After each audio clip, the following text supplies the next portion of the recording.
Those trees are coming down by Friday, and you will be billed for the removal whether you like it or not." That was Brenda Voss, president of the Cedar Ridge Homeowners Association, standing at the end of my gravel drive on a Tuesday morning, reading a notice off a clipboard she held like a warrant.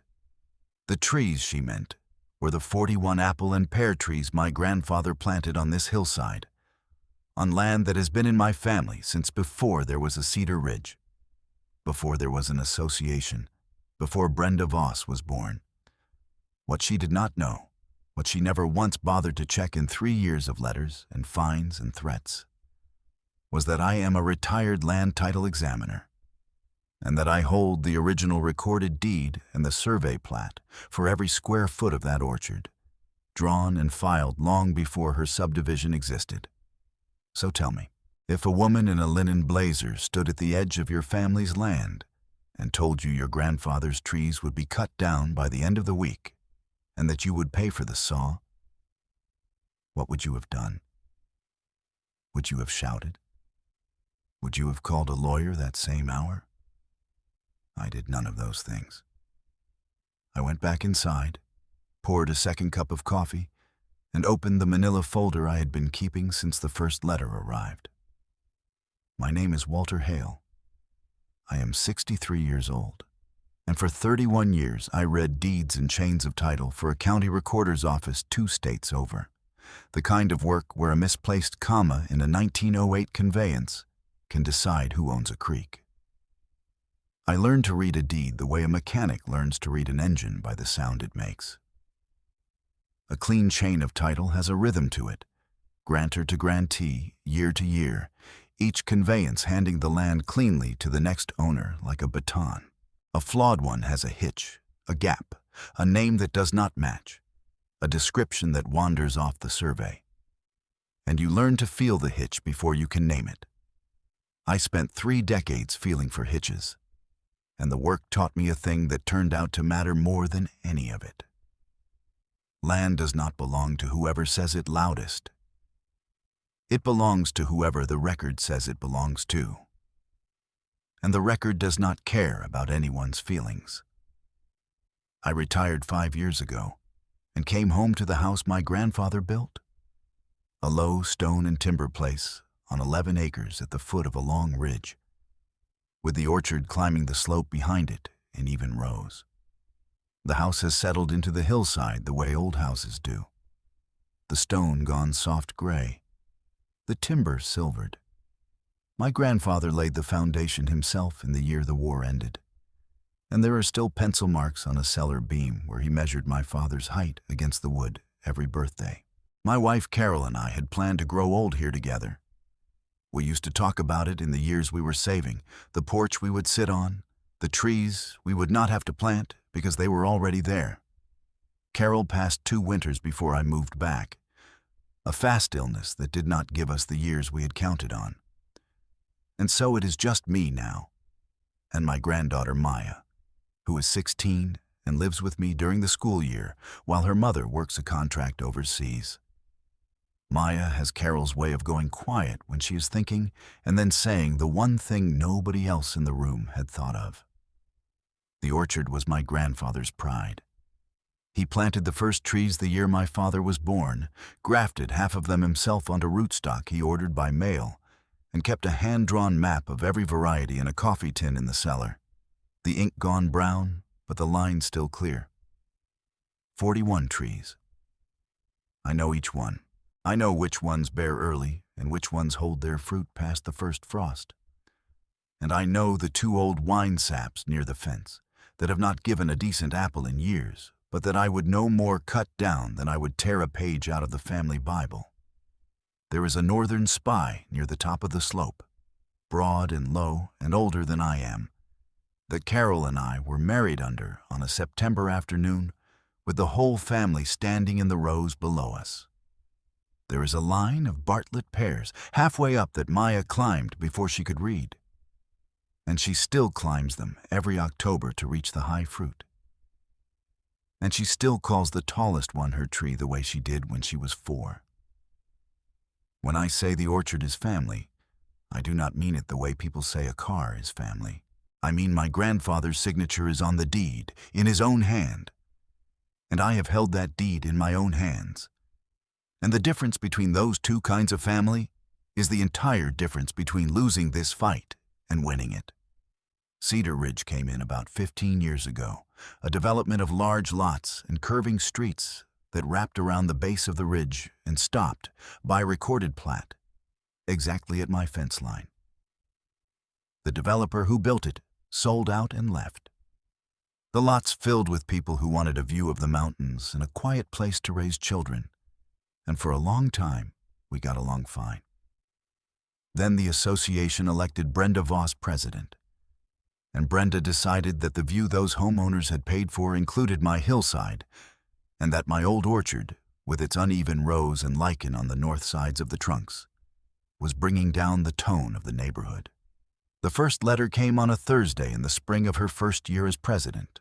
It was printed on association letterhead, and it informed me that my property was in violation of community landscaping standards, that the orchard constituted an unapproved agricultural use, and that I had 30 days to bring the trees into compliance or submit a removal plan. I read it twice, then I did the thing I have done my whole working life. I made a copy, I wrote the date and the time I received it on the copy, and I put it in a new manila folder labeled with her name. That was incident 1. I want to be plain about something, because it matters to the lesson at the end. I am not a man who goes looking for a fight. My first move was the neighborly one. I walked down to the next association meeting on a Tuesday evening, signed the visitor sheet at the door, and waited my turn in a folding chair at the back of the clubhouse while the board worked through the regular business, the pool hours, and the landscaping contract, and a long argument about whether mailbox posts could be painted bronze. When the floor opened, I stood and explained calmly that my land was not part of Cedar Ridge, had never been part of Cedar Ridge, and that the orchard predated the subdivision by 60 years.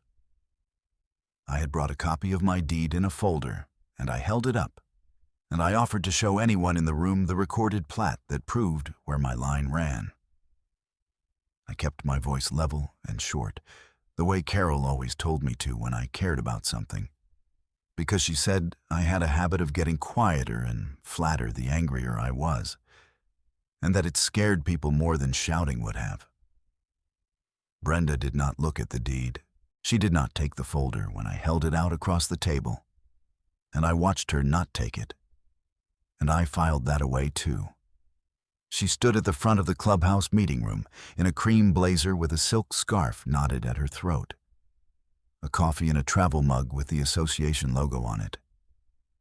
And she smiled the way people smile when they have already decided you are wrong and are only waiting politely for you to finish. "Mr. Hale," she said, "I understand you have feelings about those trees. They've been there a long time, I'm sure, and that's lovely. Yet your parcel sits inside the view shed this community was designed around, which makes it functionally part of our jurisdiction. We have standards here. Property values depend on a certain consistency. I'm sure a reasonable man can understand that. Functionally part of our jurisdiction." I wrote that phrase down word for word in the truck before I drove home, under the dome light, because in 31 years of reading title, I had never once seen the word functionally appear in a deed. Land is not owned functionally.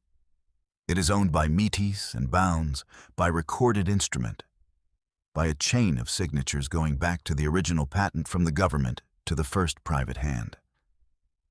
I knew that the way I knew my own name. She did not know it at all, and, worse than not knowing it, she had decided she did not need to. And what she did not know was about to cost her a great deal more than she could imagine, because I had spent my whole life proving exactly who owns what. And she had just told a room full of witnesses that she intended to take land she had never bothered to check the title on. The second letter came in summer. This one carried a fine $250, for failure to submit a remediation plan. I did not pay it, and I did not call to argue. I did. I copied it, dated it, and filed it. Incident 2. In the fall, a third letter raised the fine to $500 and added a notice that liens could be placed against my property for unpaid association assessments. That one made me set down my coffee because a lien against a clean title is a serious thing, and a false lien is a crime. I copied it. I dated it. Incident 3. I also drove to the county recorder, the office I had spent my life inside, and I confirmed in writing what I already knew. My 11 acres carried their own parcel number, their own deed, their own plat. And they were not now, and had never been encumbered by the Cedar Ridge Declaration of Covenants. I got a certified copy of all of it and added it to the folder. That winter I started to understand that this was not really about the trees. It was Maya, of all people, who found the first thread. She was doing a school project on local history that winter, something about how the valley had been settled and subdivided. And she went poking through the county's online land records, the same database I had taught her to read on rainy afternoons when she was younger and bored, and I needed something to do with her. She had taken to it the way some kids take to video games. She liked the puzzle of a chain of title, the way you could follow a piece of ground backward through 100 years of owners. She came into the kitchen one night with her laptop balanced on one arm and a look on her face I knew, the quiet and thinking look, and she set it down on the table next to my coffee. "Grandpa, the Voss name is on a bunch of these lots. Not just their house, a whole bunch. And there's a company name that keeps showing up too." I put on my reading glasses and looked. She was right. Brenda Voss and a man named Gary Voss, her husband, held title to 9 separate lots inside Cedar Ridge, scattered along the back curve of the development nearest my ridge. And Gary Voss was listed as the managing member of a limited liability company called Ridgeline Vista Partners. I knew that kind of structure intimately. A developer assembling parcels quietly, one at a time, behind a friendly local face so the prices do not jump before he has them all. I made some calls over the next few weeks to people I used to work alongside. Clerks and a surveyor and a man at the planning office who owed me a favor from a boundary dispute we had untangled years back. And over those weeks, the shape of it came clear, the way a survey comes clear when you finally have enough points to draw the line. Gary Voss wanted to build a second phase of Cedar Ridge, a short row of premium view lots priced well above anything in the existing development. And the best views on the whole ridge, the ones that would carry the highest price, looked straight out over the top of my orchard toward the mountains. An old apple grove with lichen on the trunks and uneven rows does not photograph the way a buyer of a $500,000 view lot expects. The trees were not bringing down the tone of the neighborhood, whatever Brenda said in meetings. The trees were standing in the sight line of lots that would sell for a great deal more if the hillside behind them looked like a manicured green slope instead of an old man's working orchard. The whole campaign of letters and fines had a dollar figure behind it, and the dollar figure was large. I did not say any of this to Brenda. I did not confront her with it or hint at it or give her the smallest reason to think I had figured it out. I filed it. By then, the manila folder had become a 3-inch binder, and the binder had tabs, and one of the tabs, near the back, was labeled with the name of a company most of Cedar Ridge had never heard of. The escalations came faster after that. And I will count them for you the way I counted them then, because the count is the whole point. In the spring of the second year, a man showed up at my gate in a navy polo shirt with a laminated badge clipped to his pocket and a metal clipboard under his arm, driving a white pickup with a magnetic sign on the door that said it belonged to a property compliance service. He had the walk of a man who expected gates to open for him. He announced he was there to perform a compliance inspection of my agricultural structures and would need access to the orchard, the barn, and any outbuildings. I came down off the porch, but I did not open the gate. I asked to see his authority. He tapped the laminated badge as if that settled it. I asked him again, specifically, which government agency licensed him to inspect private property, county, state, or federal. He said the association had retained his company. I told him that the association retaining a man does not give that man 1 ounce of authority to walk onto deeded land that the association does not own, and that there is no such thing in this state as a private compliance inspector with the power to enter a man's property over his objection. He started to say something about community standards, and I stopped him. "You're welcome to wait at the road," I said.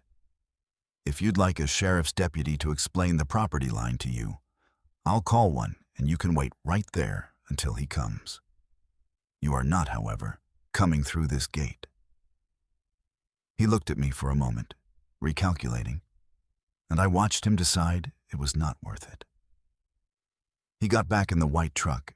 I took out my phone and photographed the truck, the door sign, and the plate as he backed out and drove off.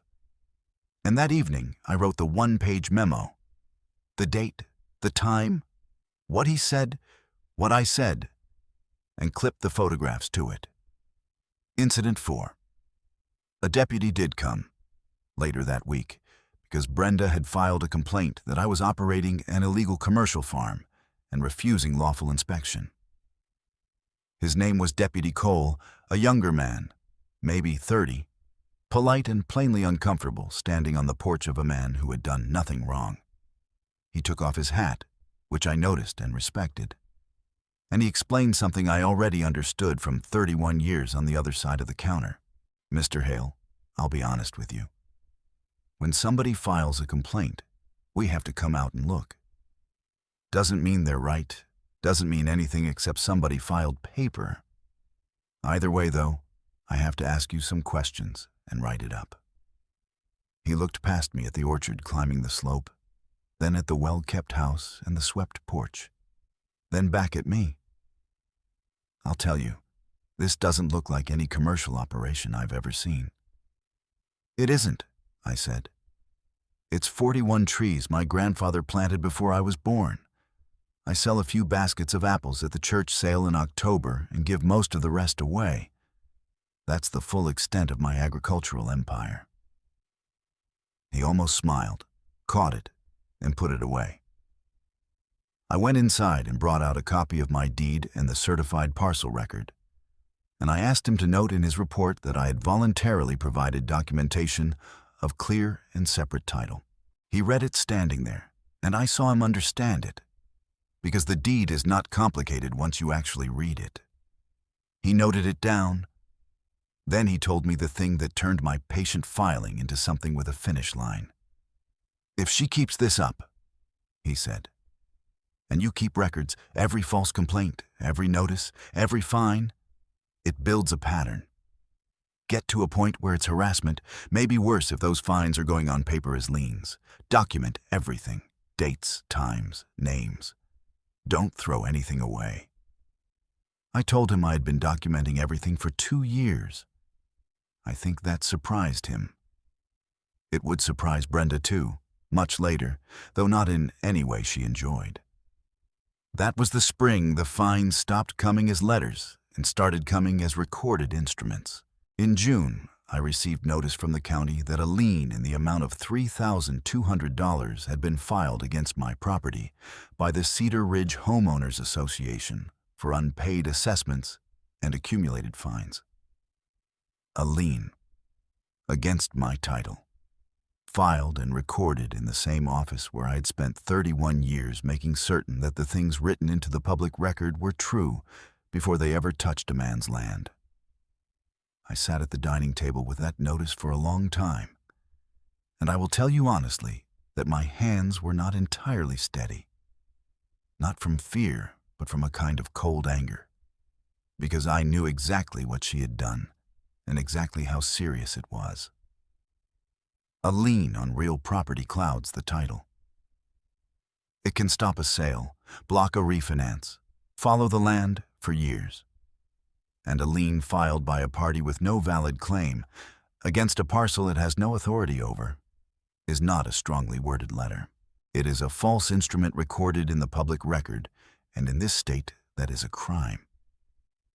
I copied the notice. I wrote the date and the time on the copy. I filed it under a new tab, Incident 5. And I began, quietly and without any hurry, to build the response that would end all of it. Because I had learned long ago that the prepared man does not need to rush, and that the worst thing you can do with a strong hand is play it before the other side has fully committed to a weak one. Brenda had not yet committed all the way. So I waited, and I kept filing. I want to tell you what the documentation discipline actually looked like, because it is the heart of this, and because it is the part you can copy in your own life starting tomorrow. Every letter that came went into the binder behind its proper tab, with the date and the time of receipt written in the corner in pencil. Every visit to my gate, every phone call, every encounter. I wrote up a one-page memo the same evening at the kitchen table, the way I used to write after-action notes at the office before the details went soft in my memory. Who was there? What was said as close to word for word as I could manage. What I observed. What I did. I installed 2 cameras, one on the gate post and one on the corner of the barn. Plain, weatherproof units, nothing fancy. And the footage saved to a drive in the house and copied weekly to a second drive I kept at my brother Dale's place 40 miles away. Because a record that exists in only one place is a record waiting to be lost. When the lien came, I pulled the entire chain of title for my own parcel and for all 9 of the Voss lots, and I laid them side by side across the dining room table on a Sunday afternoon. And the picture they made was as clear as a survey line snapped in fresh snow. My land stood apart, its own deed, its own parcel number, its own recorded plat going back to 1962. Their lots touched mine at the fence and stopped. There was no easement across my ground, no encroachment ever permitted, no shared boundary agreement, no covenant that reached past the fence. Nothing on paper anywhere that gave the association 1 inch of authority over my hillside. I had known it for 3 years. Now I could prove it in about 90 seconds to anyone who could read. Maya helped me on the weekends. She is sharp, sharper than I was at her age. And she had a way of asking the question that mattered. One Saturday, sorting photographs of the trees by row, she looked up and asked, "Grandpa, if they know it's not their land, why do they keep saying it is?" "Because they're betting I'll get tired," I said. "Or scared. People give up land all the time, not because they have to, but because fighting feels harder than losing." "Are you going to get tired?" "No," I said. "I've got a folder." She laughed at that, but she also wrote it on a sticky note and put it on the binder, and it stayed there. "I've got a folder." It became a kind of family password for not panicking. The summer of the 3rd year is when Brenda crossed the line that turned all my patient paper into a weapon she had handed me herself. It started small, and then it did not stay small. In July, she sent a letter announcing that the association had approved, by vote of its board, a project to install a perimeter fence along the rear boundary of the Cedar Ridge community for the safety and aesthetic continuity of the neighborhood. The rear boundary, as she had drawn it on the enclosed map, ran 140 feet up the slope of my orchard, straight through the middle of 14 of my trees. I read that letter standing at the mailbox. Then I read it again. They were not going to cut my trees down with my permission.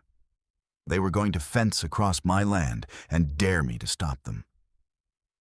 I copied the letter, I dated it, and I drove to the recorder's office and confirmed, one more time, that the line she had drawn ran entirely inside my deeded parcel. It was not close. It was not a gray area where 2 old surveys disagreed. It was 140 feet inside my own boundary, through trees my grandfather grafted, and the woman ordering it had never once looked at a single recorded document. I called Deputy Cole and told him what was coming. I sent him copies of the fence letter and the map. He told me, carefully, that the association could not legally build on my land, but that if they did, it would likely start as a civil matter, and that I should be there with my documents when it happened, and should not, under any circumstances, give them a reason to make it about me. "Don't put your hands on anybody," he said. "Don't move their stakes. Let them do it. Then we have something." So I waited. I am good at waiting. They came on a Wednesday in early August, a little after 8 in the morning. I heard the trucks before I saw them, and by the time I walked up the slope with my coffee and my binder under my arm, there were 2 pickups parked on the shoulder of the association road, and 4 men unloading post-hole equipment and rolls of black metal fencing. A surveyor in a vest was setting stakes, and the stakes marched up into my orchard exactly along the line on Brenda's map. Brenda herself stood at the bottom in a magenta blazer and white sneakers, directing, a fresh clipboard in her hand. Gary Voss was there too, hanging back by the second truck on his phone, the way men like Gary are always on the phone. I did not shout. I walked up to the surveyor, a man maybe 40, and I said, "Morning. Can I see your survey instructions and the recorded boundary you're working from?" He looked at Brenda. Brenda walked over fast, sneakers slipping a little on the grass, and got between us. "Mr. Hale, this is association property and an approved association project. You need to step back behind your fence. This is the 3rd time you've stood on my grandfather's hillside and told me it's yours," I said. I kept my voice level. "I want you to remember that I gave you every chance to look at the deed. Your feelings about your family are not a legal matter," she said, loud enough that the men stopped working to listen. "This community has standards, and your parcel is functionally within our boundary. The fence goes in today." There it was again. Functionally.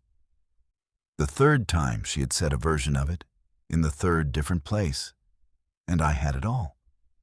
The 1st time in the clubhouse, the 2nd time at my gate with the fake inspector, and now on my own slope, with a survey crew driving stakes through my trees. I had been waiting 3 years to hear her say it on a day like this. I took out my phone and called Deputy Cole, and I called the county recorder's main line. And then I stood under the northern spy tree, the one Carol and I were married under. And I waited while the men kept working and the stakes kept climbing, and Maya came up the hill to stand next to me with the second binder, the one we kept just in case. Deputy Cole arrived in 20 minutes, and a second cruiser behind him. By then, the first post hole was dug, a raw wound in the orchard floor between 2 pear trees. Cole walked up the slope, took in the scene, and came to me first, which I noticed, and so did Brenda. "Walt," he said, "show me." That is the moment everything turned, and I want to slow down here because it happened almost without a raised voice, and that is exactly how it should happen. I opened the binder on the lowered tailgate of Cole's truck. I laid out the recorded deed with my grandfather's signature and the date it was filed, 62 years before Cedar Ridge recorded its first plat. I laid out the certified survey plat, showing my parcel by meets and bounds, and I laid the association's own recorded plat next to it. And I put my finger on the line where the 2 boundaries met at the fence and stopped. I laid out the certified parcel record showing no easement, no encumbrance from the association, nothing. And then I laid out the fence map Brenda had mailed me, with her line drawn 140 feet inside my deed. Cole looked at the documents. Then he looked at the stakes in the orchard. Then he looked at the surveyor. "Whose boundary did you survey to?" he asked him. The surveyor swallowed. I was given a line by the client, a map. I didn't pull the recorded plat. I was told it was association property. It's recorded under a separate deed, I said quietly. Filed in 1962. I examined title for the county for 31 years. This parcel has never been part of Cedar Ridge. The surveyor went pale, because a licensed surveyor who sets boundary on a client's say-so instead of the record has a real problem, and he knew it. He started rolling up his tape before anyone told him to. Cole turned to Brenda. "Mrs. Voss, this is his land. The deed predates your subdivision by 60 years. You need to get your equipment off it right now." Brenda's face did something I had seen before across a county counter. When a man who has insisted for an hour that he owns a strip of creek finally watches the survey come out. The certainty does not fade slowly. It collapses all at once. She started to say the word jurisdiction and stopped. She looked at Gary, who had put his phone away and was walking back toward his truck, which told me he had understood the situation faster than she had. "There must be a mistake in the records," she said. "I'll have our attorney look into this." "The records are the records," Cole said. "I've got a deed from 1962 with a county seal on it and a recorded plat that agrees with it. There's no mistake here, ma'am. Move the equipment." The paired numbers are what I remember most. On my side of the table, one document, recorded 62 years ago, and $0 of valid claim against my title. On her side, by the time the county was done untangling it, 14 of my trees threatened. One illegal lien for $3,200, 3 years of fines that totaled over $6,000, and a fence project that never put in a second post. One clean line against a whole binder of overreach. Anyone standing on that slope that morning could see the gap. The men loaded the fencing back onto the trucks.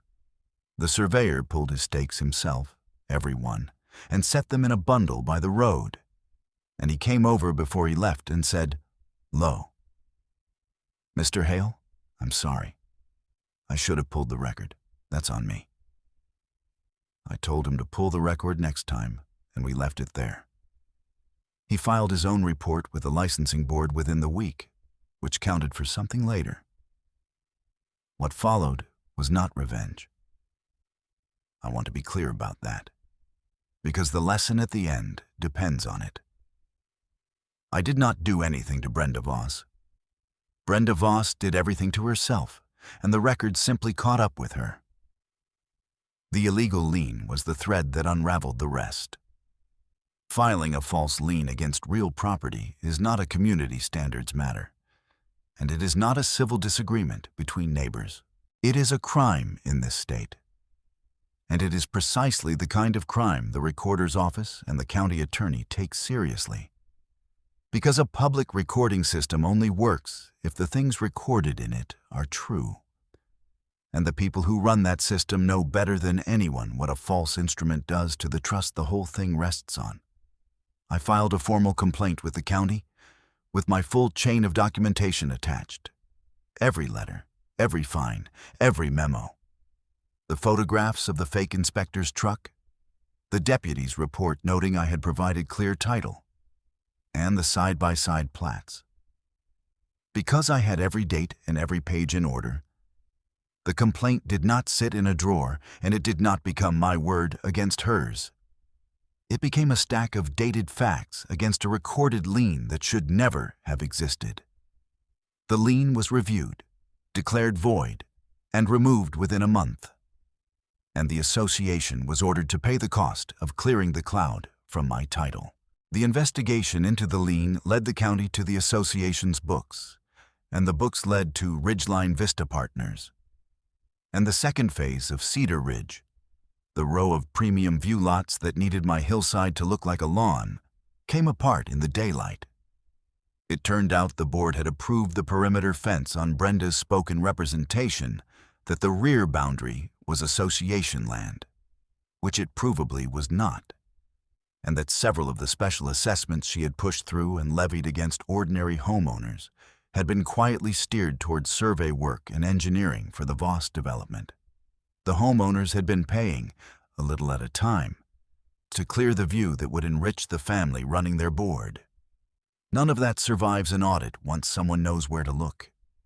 And by then, the county knew exactly where to look. A board member named Ellen came to my door one evening just after dark, and she stood on the porch with her hands shaking around a folder of her own and would not quite meet my eyes. I had seen her at the meetings. She was not one of Brenda's people, just a tired woman who had trusted the person at the front of the room. "I didn't know, Walt," she said. "I want you to hear me say it." She told us it was our land. She put a map up on the screen with a line on it, and she said the surveyor confirmed it.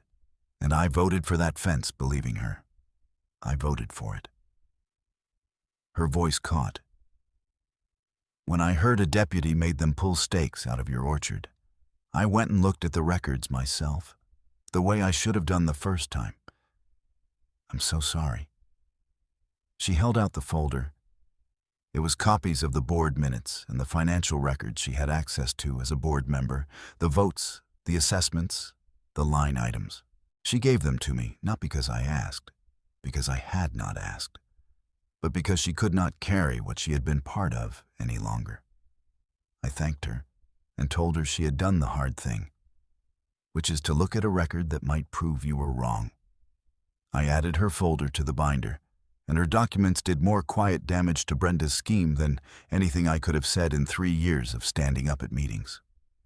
Brenda Voss resigned as president before the year was out, not in any dramatic scene, but in a 2-line email to the membership that thanked everyone for the opportunity to serve. The county attorney brought charges related to the false lien and the misdirected assessments. Gary Voss's development company lost its financing the moment the title questions surfaced on the parcels he was counting on, because no bank lends into a cloud like that, and the premium view lots were never built. The surveyor who had set stakes on my land kept his license, but carried a formal reprimand for setting boundary on a client's instruction instead of the record, which is the one thing a surveyor is sworn never to do. And the hillside Brenda Voss had wanted cleared is still there. All 41 trees, lichen on the north sides of the trunks, the 2 stubborn old wine saps that never give a good apple, exactly as my grandfather left it. She lost the one thing she had reached for. She lost the land she pretended was hers, and the second phase that depended on it, and the office she had used to chase it. And she lost all of it as the direct and automatic result of building a fence through a deed she never once bothered to read. The orchard is what I want to leave you with, not the courtroom.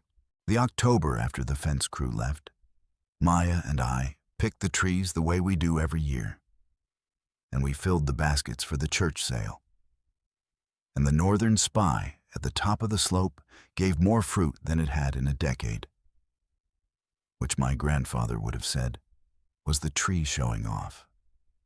Maya climbed the Bartlett pears she had climbed as a little girl, and she handed down the high fruit.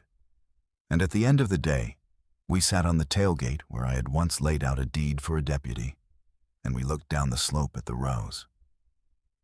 "He'd be glad they're still here," she said. She meant my grandfather. She meant Carol, too, I think. "They were always going to still be here," I said. "We had the deed." That is the truth of it, and that is the lesson.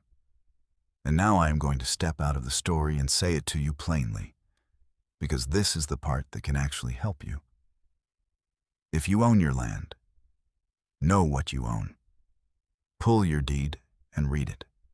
Get a certified copy of your recorded plat and walk your boundary with it in your hand, so you know where your line is before anyone tries to tell you otherwise. If a homeowners association, a permit office, or any person with a clipboard sends you a letter, do not throw it away and do not answer it in anger. Make a copy, write the date and the time on it, and put it in a folder, and keep that folder where you can find it. If they fine you, keep the notice. If they file anything against your title, go to the recorder and read it yourself. Because a false lien is not an annoyance. It is a crime. And the law is on the side of the owner whose records are clean. Talk to your neighbors. Because the person who voted against you while believing a lie may become the person who hands you the proof. You do not win these fights by shouting louder than the other side. You win them by being the one who kept the records, who verified the boundary, who can lay one true document on a table and end an argument that lasted 3 years. The prepared owner does not need to raise his voice. If you have a story like this, an HOA that reached past its fence line, a clipboard that decided it had authority over your land, I would like to hear it. Leave it in the comments and tell me how it ended or how it is still going. Because somebody reading needs to know they are not the only one. If this kind of story is what you come here for, the calm kind where the deed wins, subscribe and stay with me. Because there are more of them than you would believe. Next time, I will tell you about the widow, the 2 valleys over whose HOA tried to claim the private road to her cabin was a community easement, until she produced the handwritten agreement her late husband had recorded the year they bought the place, and watched the whole thing come undone at the county counter. Until then, know what you own and keep your folder.